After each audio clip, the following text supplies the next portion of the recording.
आज तुम्ही कोणत्या जिल्हा परिषद गटातून अर्ज भरलाय? प्रथम तर तुमची ओळख करून द्या. माझं नाव पृथ्वीराज तानाजी पाटील. आज मी स्वर्गीय अनिल भाऊ, तत्कालीन आपले आमदार आदरणीय सुहास भैया बाबर आणि आपल्या तालुक्याचे नेते आदरणीय अध्यक्ष तानाजीराव पाटील यांच्या मार्गदर्शनाखाली मी शिवसेना शिंदे गटातून दिगंची या गटातून अर्ज त्या ठिकाणी दाखल केलेला आहे.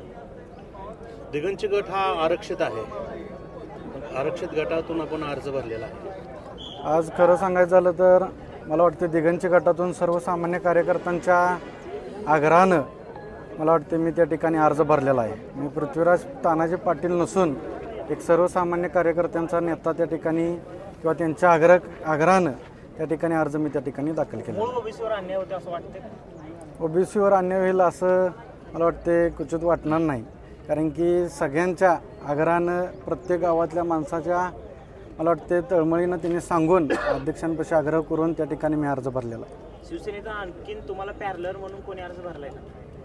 मला वाटते शिवसेनेतून तिघा चौघांनी त्या ठिकाणी अर्ज दाखल केलेला आहे. तुमची उमेदवारी फायनल आहे शिवसेनेकडे? असं काही सांगता येत नाही. पक्ष जो निर्णय घेईल तो मला मान्य आहे. ज्येष्ठांचा निर्णय अंतिम राहील. युवा चेहरा म्हणून तुम्ही लवकरच निवडणुकीच्या रिंगणात उतरलाय. विरोधकाकडून काही आरोप पण होते की वडिलांकडे सगळं दिलं असताना सुद्धा पोराला या निवडणुकीमध्ये उतरवलंय. एक घराणेशाही कुठेतरी चालवली असं वाटतं? घराणेशाहीने त्या ठिकाणी चालवले असं मला कदापित त्या ठिकाणी वाटत नाही. मागं आता नगरपंचायत निवडणूक बी त्या ठिकाणी झाली, पण मला वाटते कुणबी अर्ज आमच्याकडे असताना देखील आम्ही त्या ठिकाणी नगरपंचायत हद्दीत कधी त्या ठिकाणी दाखल केला नाही. त्याच्यामागं जिल्हा परिषद झाल्या त्या ठिकाणी बी आम्ही वाटते सगळ्यांना संधी देण्याचं काम त्या ठिकाणी केलेलं आहे. मार्केट कमिटी असो, अजून इतर कोणतीही इलेक्शन असो, आम्ही त्या ठिकाणी प्रत्येक समाजाला सर्वसामान्यांना न्याय देण्याचा प्रयत्न प्रामाणिक त्या ठिकाणी केलेला आहे. काल करगणी गटातून सुद्धा तुम्ही अर्ज भरलेला आहे, मग आज अचानक दिगंची गटातून अर्ज कसं काय? करगणीतून पण भरलेला आहे, दिगंचीतून पण भरलेला आहे. जे काही वरिष्ठ नेते घेतील, पक्ष निर्णय घेईल तो मला मान्य आहे.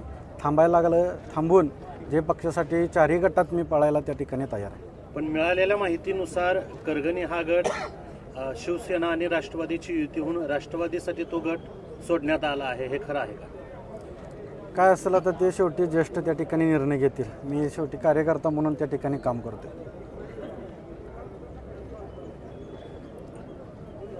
निवडणुकीच्या मागणीनुसारच भरलाय अर्ज. निवडणुकीचे उद्दिष्ट काय तुमच्या निवडणुकीसाठी? आज दिगंची गट जर बघायचा झाला तर मला वाटते तालुक्यात आटपाडीनंतर सगळ्यात मोठी ग्रामपंचायत त्या ठिकाणी दिगंचीची होती. दिगंचीची लोकसंख्या बी त्या ठिकाणी भरपूर आहे आणि आज ते गाव आज शहराच्या दिशेनं त्या ठिकाणी वळत आहे.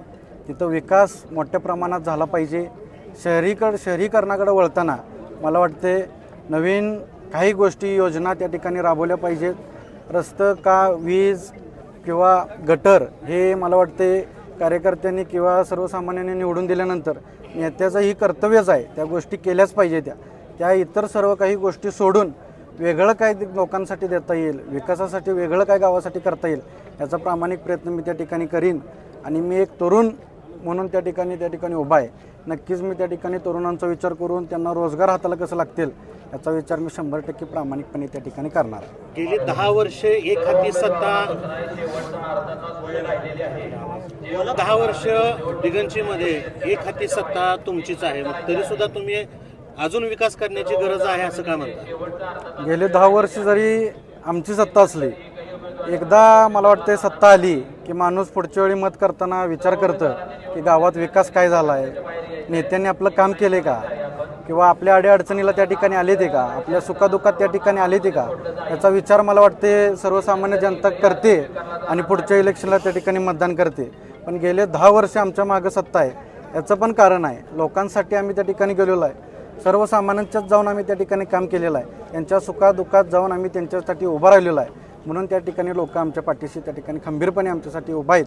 आणि आत्ताच्या येणाऱ्या झडपी निवडणुकीत जिल्हा परिषद निवडणुकीला देखील आणि पंचायत समितीला निवडणुकीला देखील 8 पंचायत समिती 4 जिल्हा परिषद सगळ्या ठिकाणी लोक आमच्या मागं खंबीरपणे उभा राहणार आणि भरभरून साथ आम्हाला त्या ठिकाणी देणार.